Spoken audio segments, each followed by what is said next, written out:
৪৫ ঘন্টা পরে ধ্যান ভেঙে শনিবার দুপুরে বিবেকানন্দ রক মেমোরিয়াল থেকে বেরোন প্রধানমন্ত্রী। তাঁর পরনে আকাশি কুর্তা, ধুতি এবং গলায় উত্তরীয়। চোখে রোদ চশমা পরিহিত প্রধানমন্ত্রীর দুই পাশে এবং পিছনে নিরাপত্তারক্ষী। বোটে উঠে বিবেকানন্দ রক মেমোরিয়ালের স্থাপত্য দেখতে দেখতে জলপথ পেরোন তিনি। তবে রক মেমোরিয়াল ছাড়ার আগে মূর্তিতে মাল্যদানও করেন প্রধানমন্ত্রী।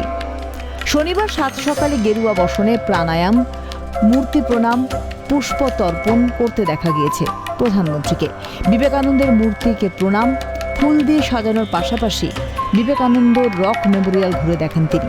বৃহস্পতিবার সপ্তম দফার ভোট প্রচার শেষে কন্যাকুমারিকায় পৌঁছন প্রধানমন্ত্রী। ভারতের দক্ষিণতম বিন্দু কন্যাকুমারিকার ধ্যান মণ্ডপমে বৃহস্পতিবার সন্ধ্যে 7টা নাগাদ 48 ঘন্টার ধ্যানে বসেন তিনি। শনিবার দুপুরেই ধ্যান ভাঙেন তিনি। 2014 সালে মহারাষ্ট্রের প্রতাপগড়, 2019 সালে কেদারনাথ আর 2024-এ কন্যাকুমারিকার বিবেকানন্দ রক বা ধ্যান মণ্ডপম।